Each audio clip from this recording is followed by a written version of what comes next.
বলতে পারি, on record challenge করে বলতে পারি, যুক্তরাজ্য আওয়ামী লীগ, যুক্তরাজ্য যুবলীগ, যুক্তরাজ্য ছাত্রলীগ সহ যুক্তরাজ্য আওয়ামী লীগের কোনো পরিবারের কোনো একজন নেতা বা কর্মী সরকারের এক টাকাও বানাননি।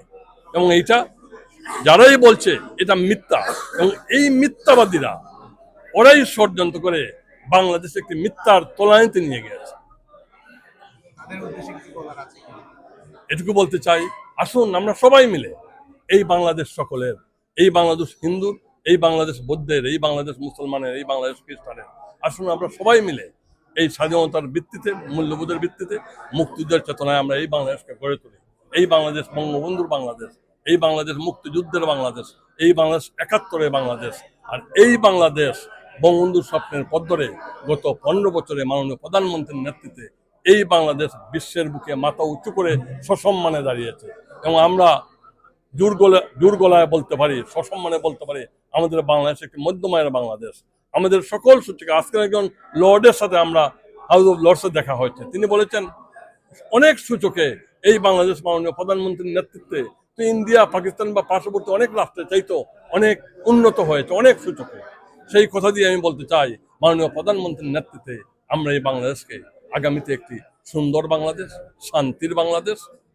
আজকের বাংলাদেশ অশান্ত, আজকের বাংলাদেশে পুলিশের কোনো আইন শৃঙ্খলা নেই, যেই যেভাবে পারে সেইভাবে বাড়ি দখল করছে, জ্বালাও পোড়াও করছে, মানুষের বিরুদ্ধে মিথ্যা মামলা দিচ্ছে, হত্যা মামলা দিচ্ছে।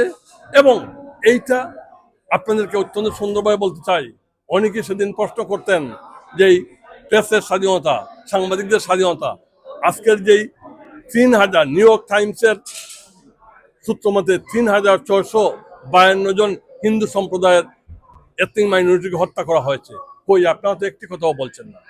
আজকের বাংলাদেশ আওয়ামী লীগের হাজার হাজার নেতা কর্মীদেরকে হত্যা করা হচ্ছে।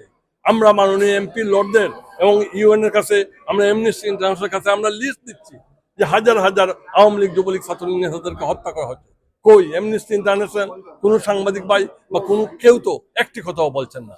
আজকের মন্দির ভাঙচুর করছে, আজকের মুক্তিযুদ্ধ জাদুঘর ৩২ নম্বরের বাড়ি, সেটা তো আমাদের বাড়ি নয়, সেটা তো এখন বঙ্গবন্ধুর বাড়ি নয়, সেটা তো এখন শেখ হাসিনা, শেখ রেহানার বাড়ি নয়, সেই বাড়িটি হলো একটি মুক্তিযুদ্ধ জাদুঘর। সেই বাড়ি থেকে ৭১-এর মুক্তিযুদ্ধ পরিচালিত হয়েছে, সেই বাড়ি থেকে ৭ই মার্চের ভাষণ, বঙ্গবন্ধু সেই বাড়ি থেকে বেরিয়েছে ৭ই মার্চের ভাষণ দিয়ে ৭.৫ কোটি বাঙালিকে ঐক্যবদ্ধ করে মুক্তিযুদ্ধে ঝাঁপিয়ে পড়তে সাহায্য করেছেন। সেই বাড়িটি কি দোষ করেছিল, কি দোষ করেছে আমার জাতীয় সংসদ? জাতীয় সংসদ আওয়ামী লীগের নয়, এরা তো বাংলাদেশের ১৬ কোটি মানুষের। কি দোষ করেছে গণভবন, কি দোষ করেছে রাষ্ট্রীয় সম্পদ বিটি ভবন? রাষ্ট্রীয় সম্পদকে আপনার জলে পড়ে ছাইখার করেছেন, মেট্রো রেলকে আপনি জ্বালিয়ে দিয়েছেন, আপনি এলিভেটেড এক্সপ্রেস জ্বালিয়ে দিয়েছেন, কি না করেছেন? আপনি ৪০০ থানা লুট করেছেন, থানা তো আমার নয়, এবং ৪০০ থানা লুট করে সেখান থেকে অস্ত্র নিয়ে এসেছেন। দাগি, সন্ত্রাসী, খুনিদেরকে আপনার জেল ভেঙে বাইর করে দিয়েছেন। বিশ্বের ইতিহাসে তো এমন কোনো নজির নাই। আমরা এই ষড়যন্ত্র থেকে এবং এই অপসংস্কৃতি থেকে, এই অপতৎপরতা থেকে আমরা বেরিয়ে আসতে চাই। আমরা মুক্তিযুদ্ধের চেতনায় মাননীয় প্রধানমন্ত্রী শেখ হাসিনার নেতৃত্বে একটি সুন্দর বাংলাদেশ, একটি সমৃদ্ধ বাংলাদেশ আমরা গড়ে তুলতে চাই।